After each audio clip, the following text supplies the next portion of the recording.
Bienvenidas, bienvenidos a esta nueva sesión de la sección Diálogos Improbables sobre la Vida. Como ya sabrán quienes siguen las distintas iniciativas de la Asociación Española para el Avance de la Ciencia, esta es una sección que hemos puesto en marcha conjuntamente con el Instituto de Filosofía del Consejo Superior de Investigaciones Científicas, el CSIC, y con la red Conexiones Vida, o LifeHub, también del CSIC.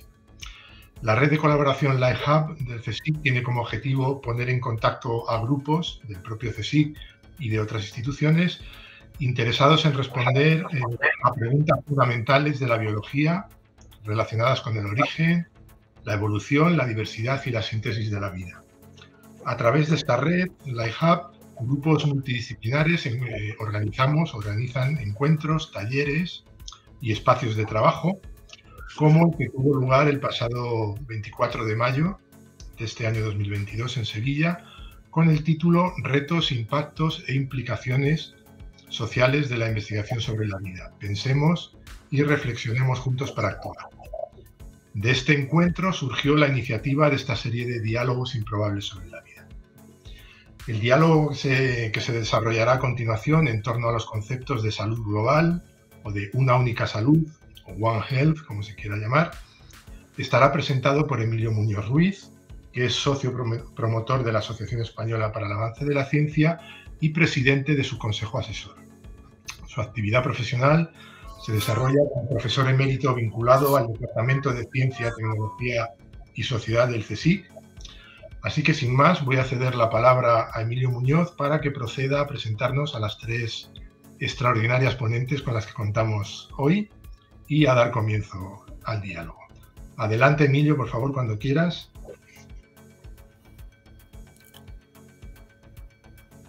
Buenas tardes. En primer lugar, agradeceros muy sinceramente que estéis aquí. Digo que no es solo un diálogo improbable, porque así lo establecimos cuando se produjo el acuerdo con LifeHub, porque creo que jamás voy a tener la suerte de tener tres mujeres más excepcionales a las que presentar.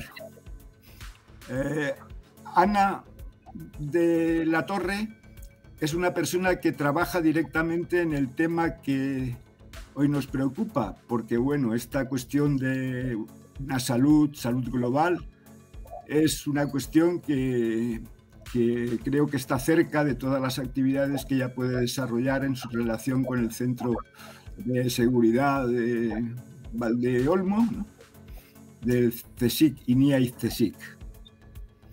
¿Es correcto, Ana? Sí, es correcto. Gracias. Carmen Andrade, que es vicepresidenta de la asociación, pero además es una ingeniera química industrial, experta en hormigón, y con la que iniciamos estos diálogos para hablar de membranas biológicas y de hormigón, pues ha sido tan decidida y dispuesta siempre a ayudar, de que hoy tratemos de enfocar este tema desde las visiones que nos pueda aportar sobre el urbanismo, las ciudades, etc. Y por último, y no menos importante, tenemos a Remedios Zafra, que yo no sé cuántos premios literarios tiene ya, no sé si, bueno, queda el Nobel y el Cervantes, pero a lo mejor se llega. Es una mujer excepcional que cuando llegó al Instituto de Filosofía, yo creo que el Instituto de Filosofía aumentó los créditos esos, si se empiezan a medir, de una forma muy notable, y además ha hecho un gran esfuerzo personal hoy para estar aquí con nosotros. Ahora ya os dejo la palabra simplemente planteando esto de: ¿pensáis que es posible una sanidad universal? Esto de One Health, que en inglés siempre tienen la fortuna de hacer las cosas más sintéticas, cuando estamos viviendo situaciones y contextos tan complejos y difíciles como los actuales. Si quieres empezar, quizá, Ana. Perfecto. Muchas gracias. Sí. Bueno, antes de nada, agradeceros que me hayáis invitado a este diálogo. Para mí es un placer compartirlo con todos vosotros y un orgullo estar aquí. Yo creo que para empezar lo que podríamos hacer un poquito es hablar de lo que significa One Health o una salud, ¿no? Es un término que hace referencia a los tres compartimentos, a la salud humana, a la salud animal y a la salud del medio ambiente. Y lo que viene a decirnos es que esos tres compartimentos están interrelacionados entre sí. Y desafortunadamente hemos vivido un gran ejemplo con la epidemia de COVID-19, en que hemos sufrido una gran pandemia originada por un virus que viene del mundo animal, ¿no? Y por eso se relacionado con la salud humana, y que ha ocasionado pues todo tipo de efectos sobre la salud física, sobre la salud mental de las personas,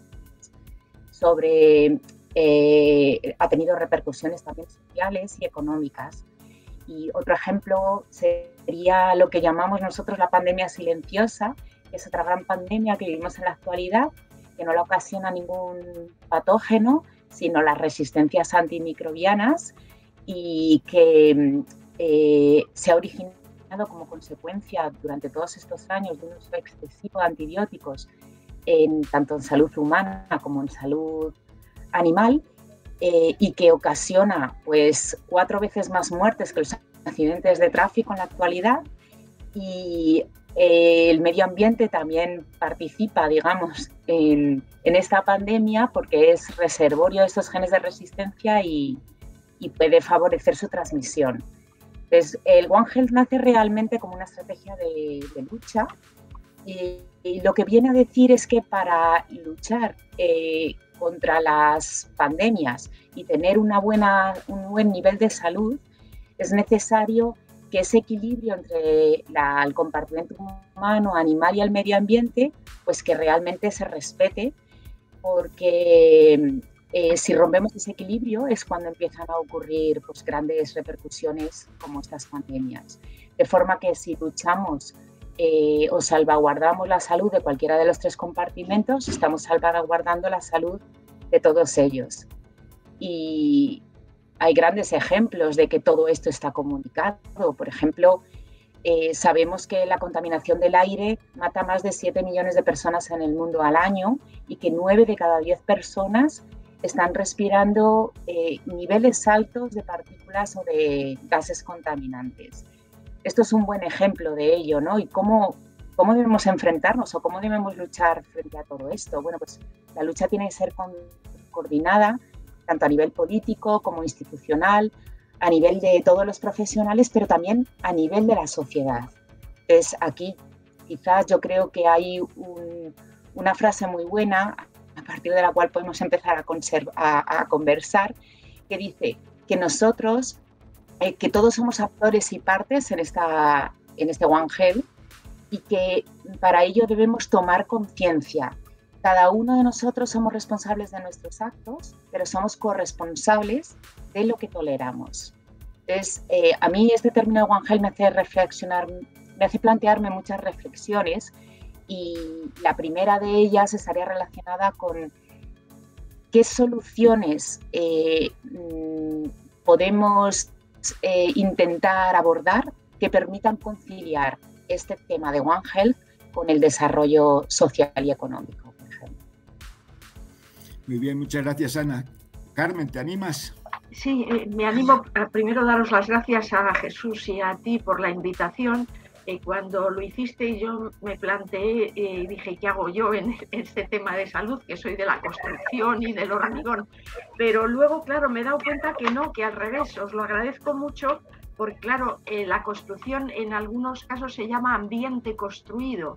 Entonces, dentro de ese ambiente que has comentado, Ana, sería estupendo que pensaréis también en toda la parte de edificación y de lo que son las ciudades, la contaminación específica que tenemos en las ciudades, pero que introdujerais los edificios, porque los edificios, por ejemplo, en nuestro ámbito se llama edificios enfermos cuando lo tienes sin ventilar, y entonces vas concentrando mucho más el dióxido de carbono dentro, que hemos aprendido con la pandemia, pero también todos los muebles, los barnices, las pinturas tienen lo que se llama en nuestra jerga los volátiles orgánicos, que contaminan y que en algún caso pueden tener una repercusión en la salud muy grande. Entonces diría que lo agradezco mucho, y por terminar, las relaciones que he encontrado pensando es porque también, por ejemplo, en mi caso, yo estudio la patología, la corrosión de los... Y entonces cuando me presento ante la gente que no es científica, les digo que yo soy médico de los edificios.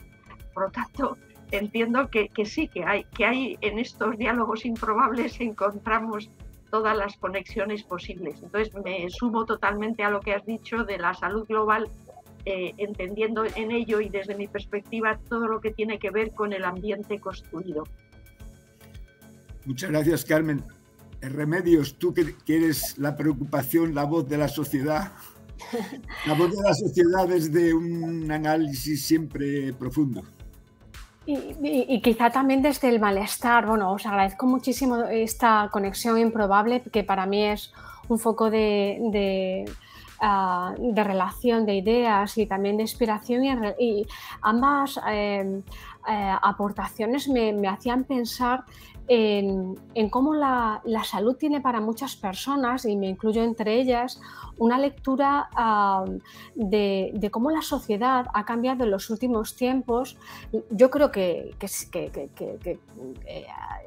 todavía tiene que cambiar o tiene que ir en esa línea su visión de cómo organizarse en el mundo, incluso una nueva forma de poder que pasa de esas viejas formas de poder que ya conocemos, más patriarcales, a formas más feminizadas en las que el cuidado y la vida se pone en el centro.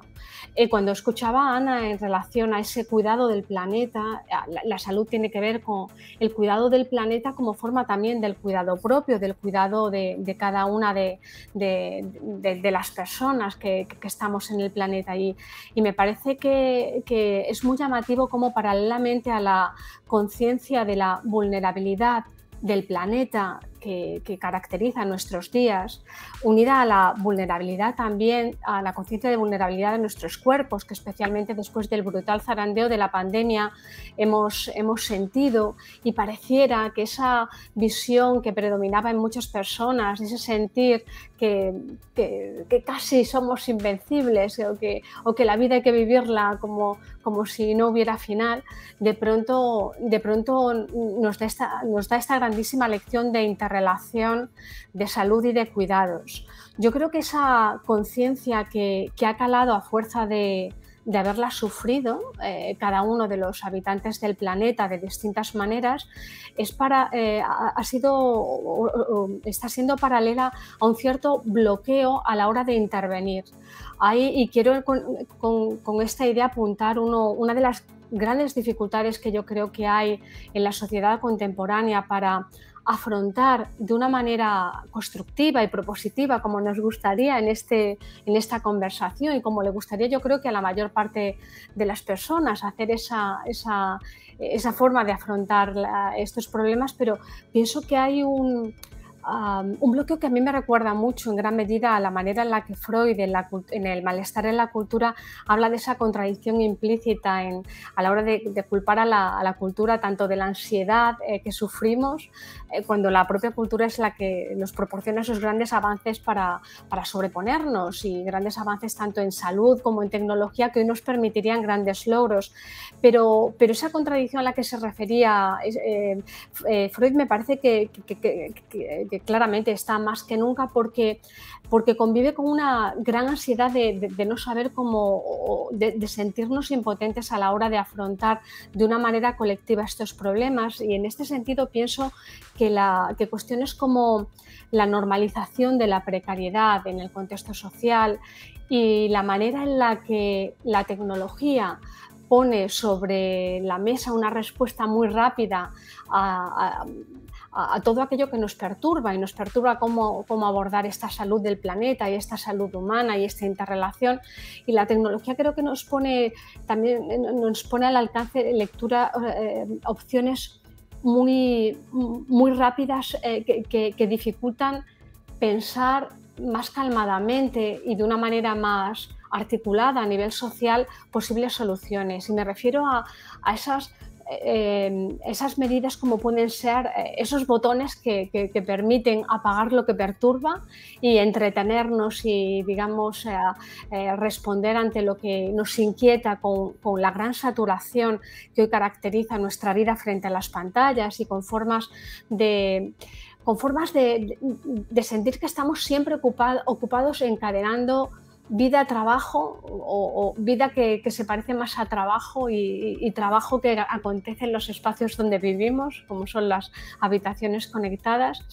Y junto a esa respuesta rápida de los botones en las tecnologías en las que de alguna manera habitamos, esas otras tecnologías que son la medicación, los ansiolíticos, que hoy en día, y otro tipo de medicación que hoy se normaliza para responder de manera rápida a problemas que caracterizan ese malestar social que yo creo que caracteriza el bloqueo de cara a cómo abordar, lo comentaban al principio, cómo abordar estos retos que tenemos, en los que, digamos, podemos tener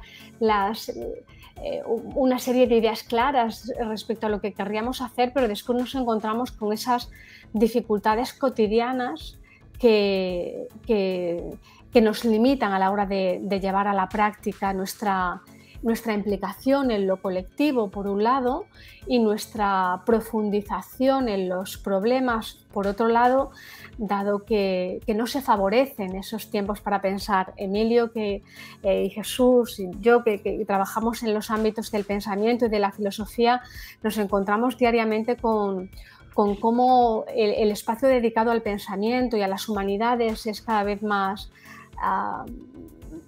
arrinconado, porque pareciera que buscamos urgencia, esa impaciencia que caracterizan los tiempos que vivimos.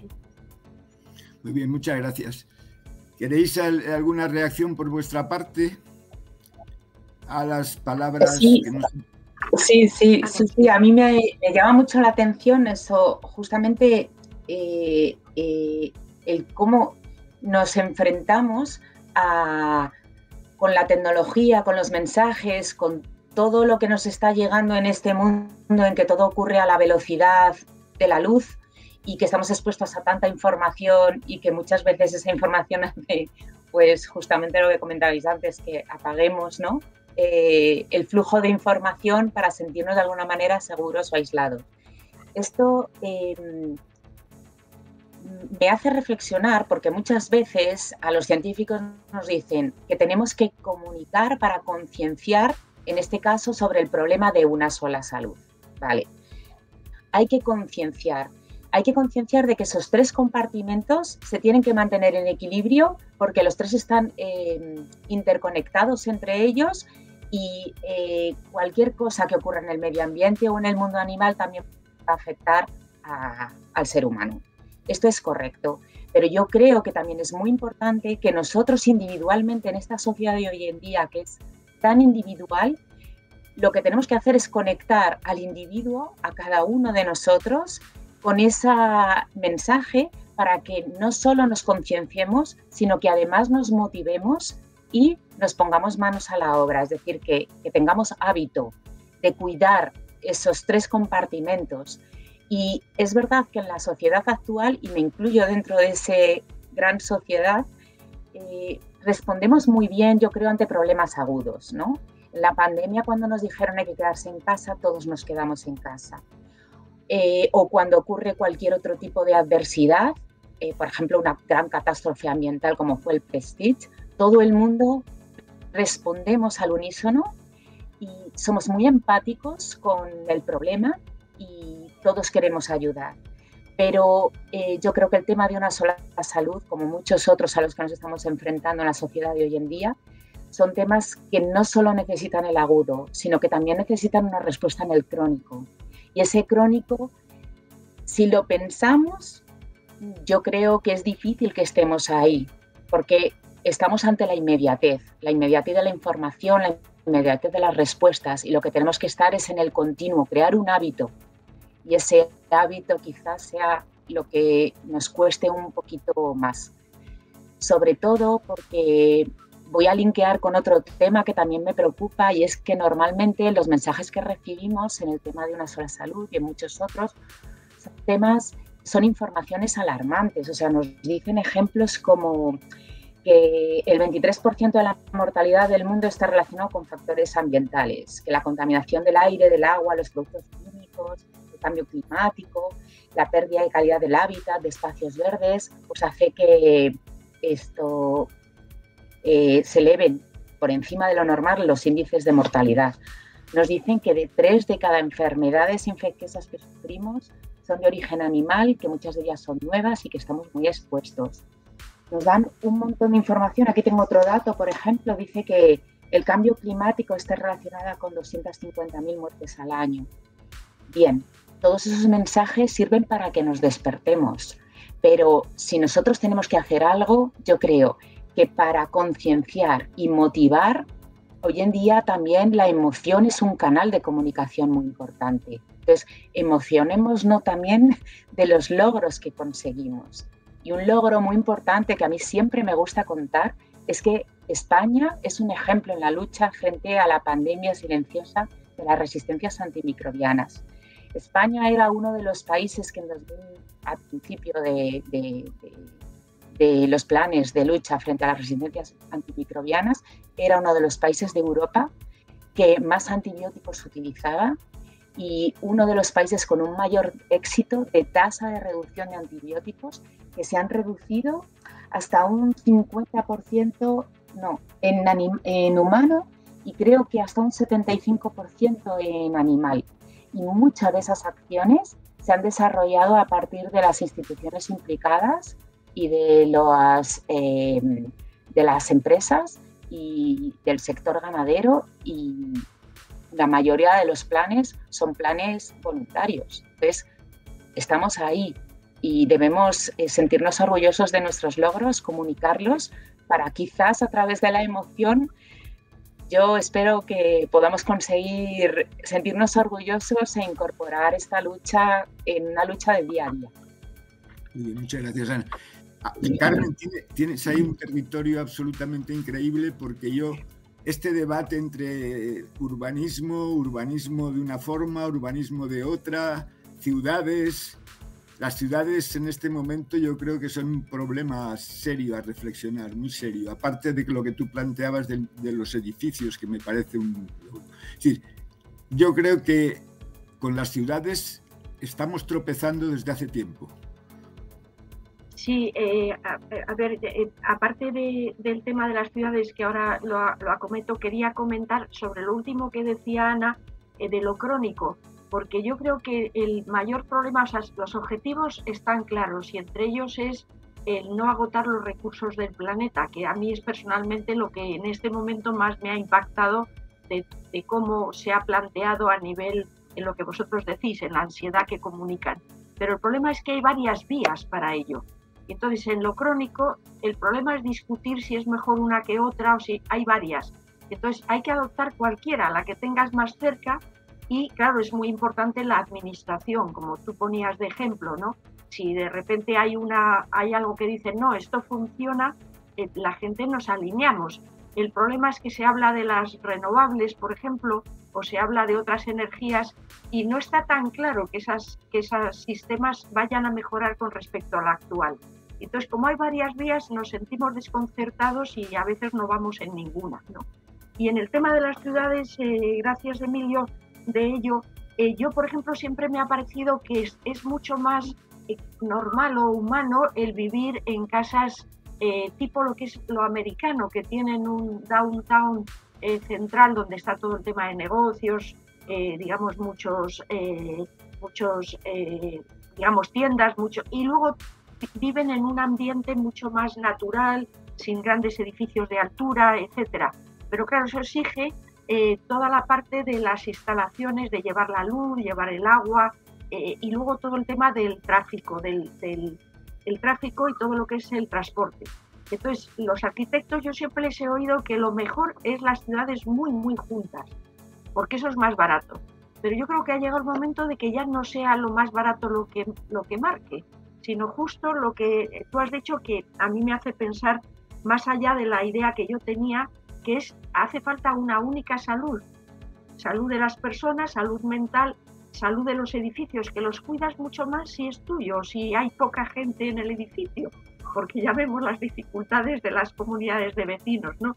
Y no digamos de los grandes rascacielos, donde, por ejemplo, yo en China siempre pienso que van a tener un gravísimo problema cuando los ascensores no funcionen o, como les ha pasado, tengan incendios en los últimos pisos. Es que no llega, el bombero no llega allí.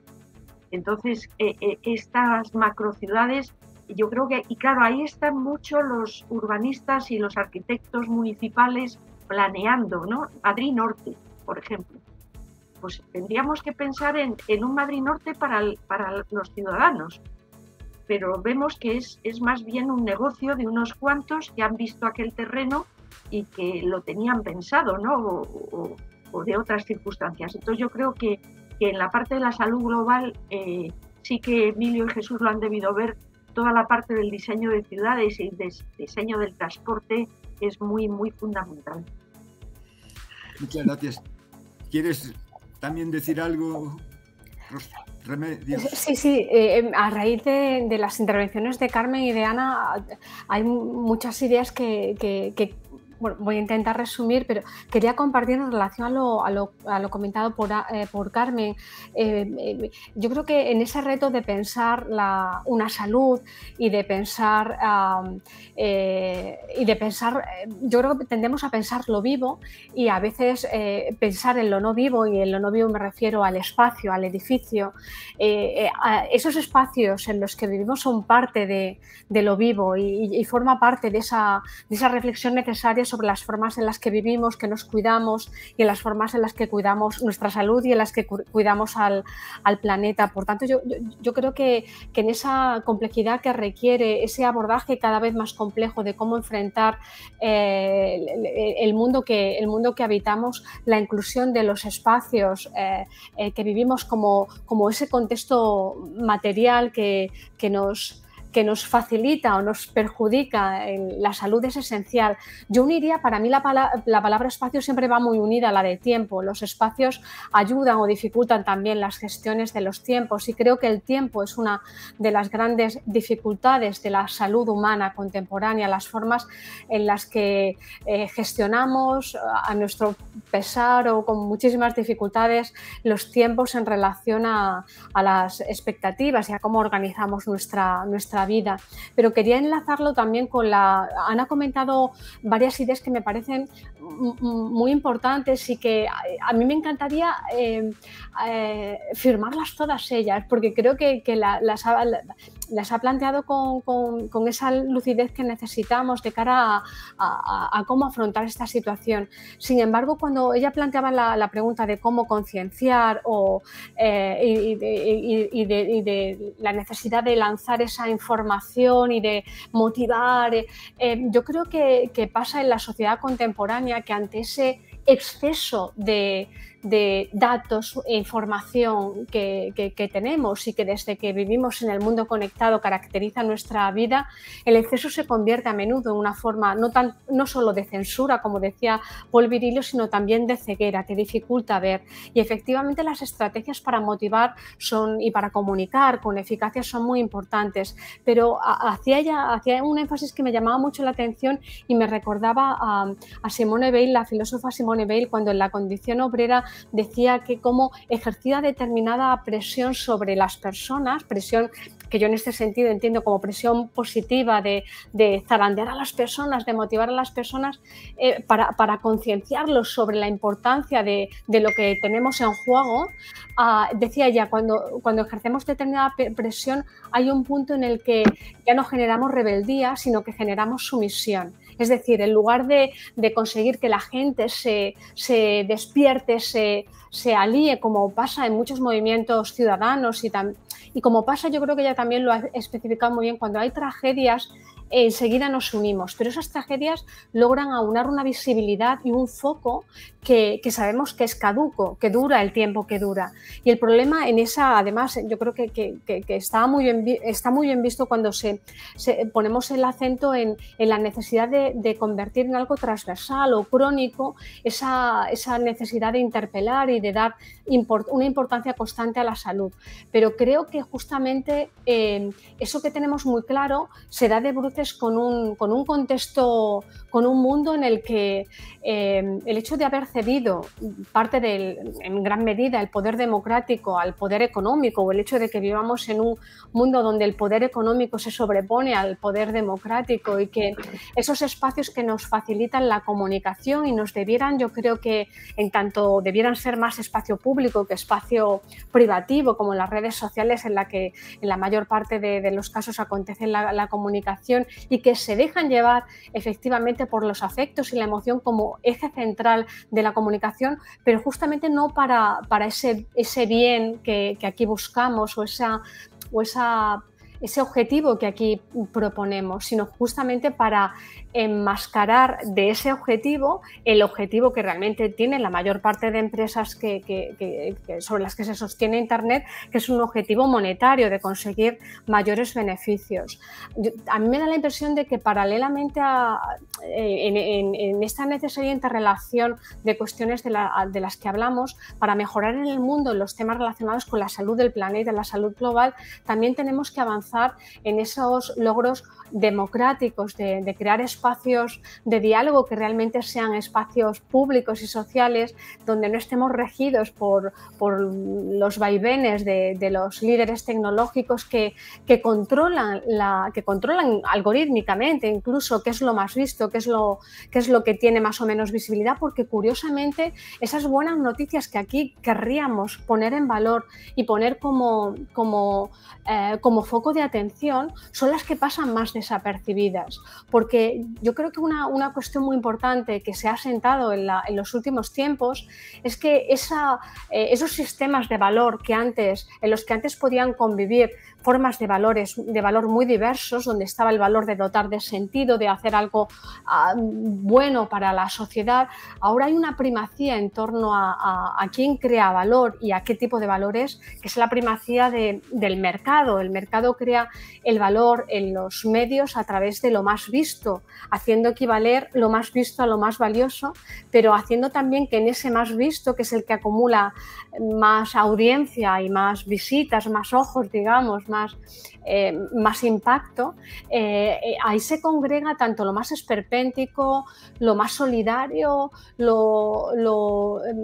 digamos que se congregan cuestiones muy dispares, donde sabemos que incluso lo más polémico puede ser mucho más visto.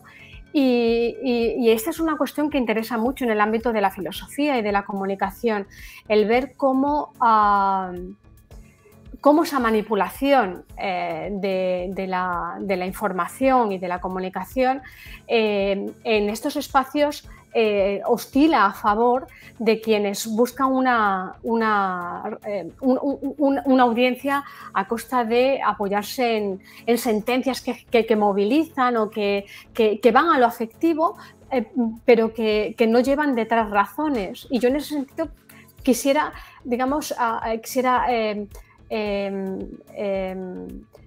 acompañar esa reivindicación de una comunicación que logre contactar afectivamente con la ciudadanía, pero siempre cargada de razones, que son las que tenemos en la ciencia, en el pensamiento, pero tenemos también que ser capaces de ponerlas en valor, porque normalmente lo que consigue ser más visto, lo que consigue movilizar, suele ser lo que llega más rápidamente, que a menudo es lo que va asentado en el prejuicio o en la idea preconcebida, en el exabrupto o en lo que hoy llamamos también posverdad. Y en ese sentido yo creo que tiene mucho que ver también este tipo de cuestiones con la manera en la que se crea un espíritu de cuidar el mundo paralelo a un espíritu de de cuidar también el futuro. Para mí, el cuidado del planeta y de la salud tiene mucho que ver también con volver a recuperar el aprecio y el valor, el sentido de la palabra futuro, que en los últimos tiempos tiende a torpedearse por parte también de los medios y del propio pesimismo que predomina, especialmente entre los jóvenes, cuando ellos sienten que hagan lo que hagan, pareciera que no hay alternativa. Creo que es un discurso que por supuesto, no, desde la ciencia y desde el pensamiento tenemos que desmontar. Y en esa línea estoy muy de acuerdo con las propuestas que lanzabais, pero siempre poniendo también en valor esta lectura crítica de ese contexto complicado que tenemos en los espacios hoy más socializados, que son los espacios de las redes. Habéis tocado un tema que me llega muchísimo y no sé si nos dará tiempo para poder profundizar en él desde diferentes perspectivas. Justo empezaba hablando con vosotras de que se había lanzado un nuevo hilo dentro de la EAC y que nos estaba forzando a responder rápidamente. Yo lo estoy haciendo y, sin embargo, sufro mucho, porque creo que en uno de ellos ya me he cansado un poco y he decidido acuñar una estupidez, y es decir, que la inmediatez es un cáncer emocional. Porque creo que efectivamente la emoción es lo que ahora prima. Y tenías toda la razón, Ana, y acogías y decías, tenemos que ir un poco a la emoción. El problema es que, desgraciadamente, los malvados que nos dirigen conocen perfectamente que la emoción es por donde tienen que actuar. Y están actuando. Es decir, ¿por qué las malas noticias son las que priman y desaparecen las buenas? Por ejemplo, a mí me sorprendía que de repente había un informe por la mañana que yo oía en la radio de Cáritas, que daba datos importantes. Ese informe ya no aparecía más a lo largo de toda la información de todo el día, ni aparecía apenas en los periódicos. Es decir, aquellos datos que reflejan. Y otra de las cosas que me apasiona, y lo ha mencionado Remedios indirectamente, es el lenguaje. Yo creo que el lenguaje ha sido una de las capacidades que más han distinguido a los humanos del resto de los seres vivos con los que convivimos y con los que tenemos que hacer toda esta salud global. Pero ese lenguaje está siendo en este momento absolutamente pisoteado. El lenguaje, en mi opinión, se está maltratando. Y es justo este maltrato del lenguaje el que suscita muchas emociones, muchos likes, muchos seguimientos. Cuanto más estupidez, cuanto más idiotez se expresa, mayor éxito aparentemente se obtiene.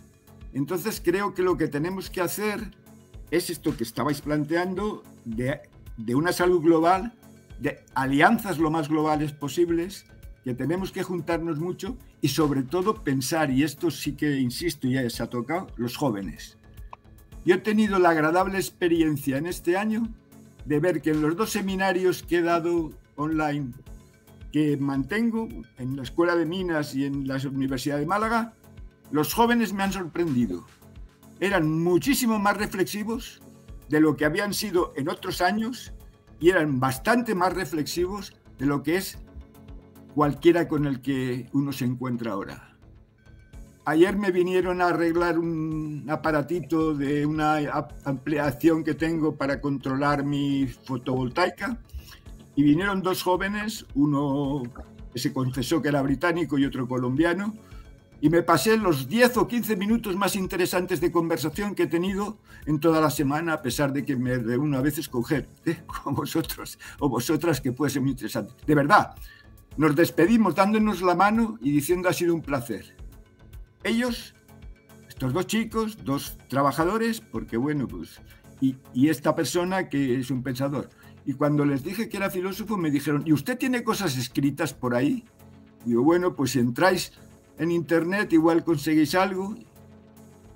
Estos hechos, que yo le doy mucha importancia al caso, porque las escuelas de negocios aprovechan toda su influencia siempre hablando de casos, quiero dar estos casos especiales que demuestran que tenemos que juntarnos mucho con la juventud. No sé qué queréis comentar un poco, porque estamos unos 15 minutos, pero queda tiempo para que reflexionemos sobre algo de esto, si os parece.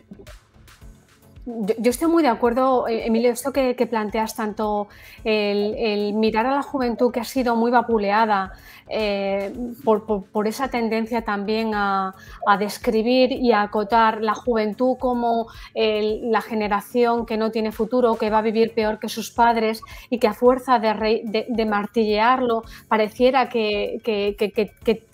pareciera que se hace performativo, pareciera que realmente tienen que cumplirlo, cuando yo también me encuentro entre los jóvenes personas sumamente reflexivas que reivindican no tirar la toalla. Y en ese no tirar la toalla, efectivamente, hay una llamada a crear alianza desde pequeña a distintos tipos de alianza. Y estoy de acuerdo en que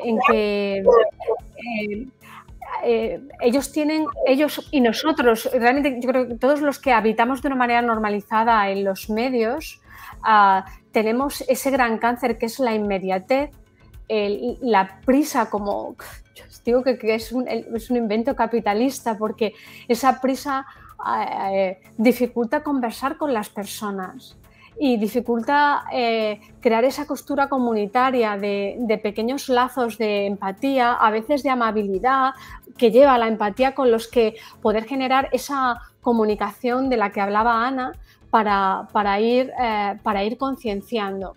Porque está claro que en los medios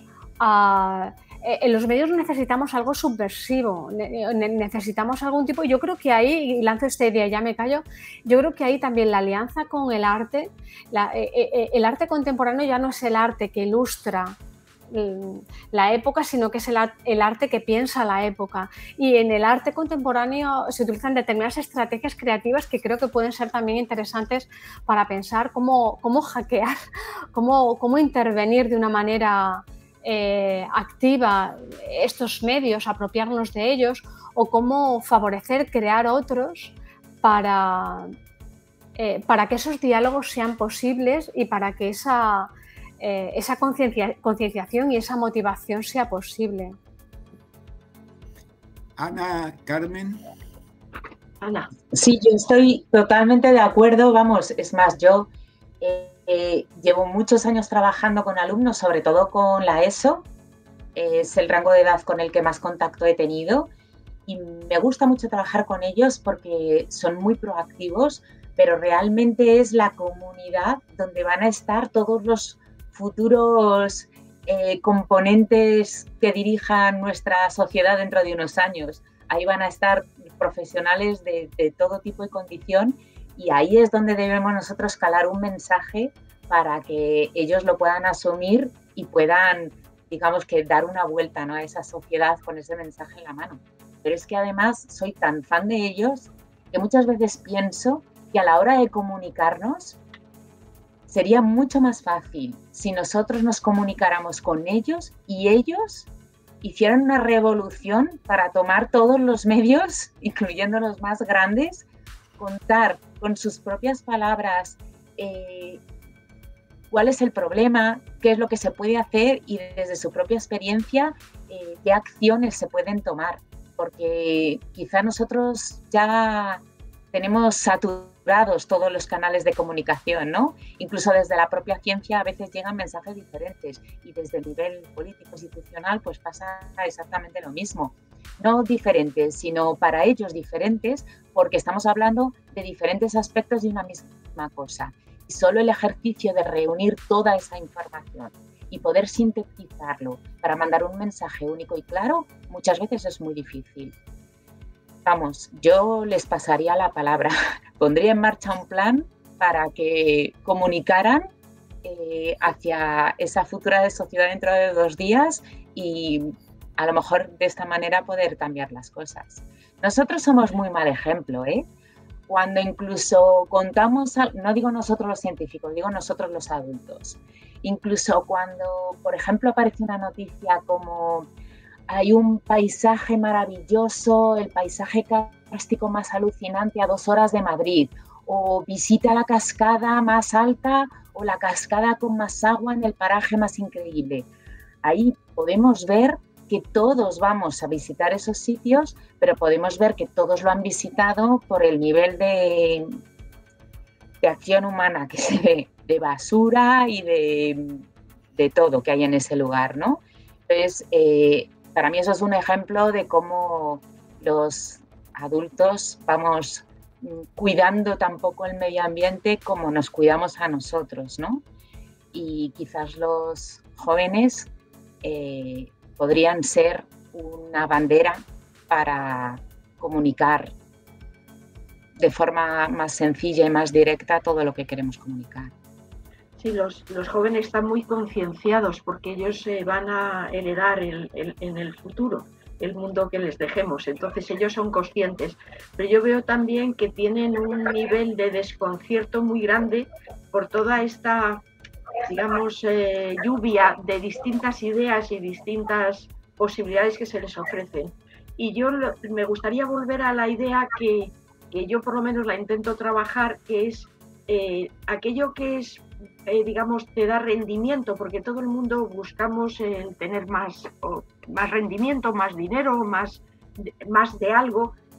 Curiosamente, es lo que en muchos casos no respeta el medio ambiente, es decir, que, por ejemplo, este afán de visitar sitios, pues al final es que la cantidad de dióxido de carbono que se emite a la atmósfera por todos los desplazamientos es enorme, ¿no? Y dices, bueno, si lo puedo ver en internet, la emoción es distinta, pero probablemente tendríamos que cambiar. Es decir, intentar no dejarse llevar por el lucro, el mayor dinero, que esa, sin embargo, es también un mensaje que está muy martillado sobre los jóvenes, ¿no? ¿Quién es el que más like tiene o quién es el que más tiene? Y, sin embargo, intentar poner como objetivo fundamental lo que es la preservación de los recursos en el planeta. Si yo voy a gastar recursos, tengo que minimizar mi gasto de recursos para poder supervivir. Entonces, intentar luchar contra esta idea del capitalismo, de que lo que importante es el consumo, esto, digamos, da mucha más vida y así la gente, porque yo creo que eso no tiene salida, es lo que nos va a llevar al desastre. Lo que hay que intentar hacer ver es todo el tema que se ha llamado responsabilidad social de las empresas, que debe ser que es que las empresas deben cuidar el planeta, no solamente ganar dinero. Entonces yo creo que esa idea sí la entienden bien los jóvenes y es lo que habría que proponer para el futuro sistema de funcionamiento en el planeta, que tiene que cambiar con todo esto del cambio climático. Tenemos que cambiar el sistema.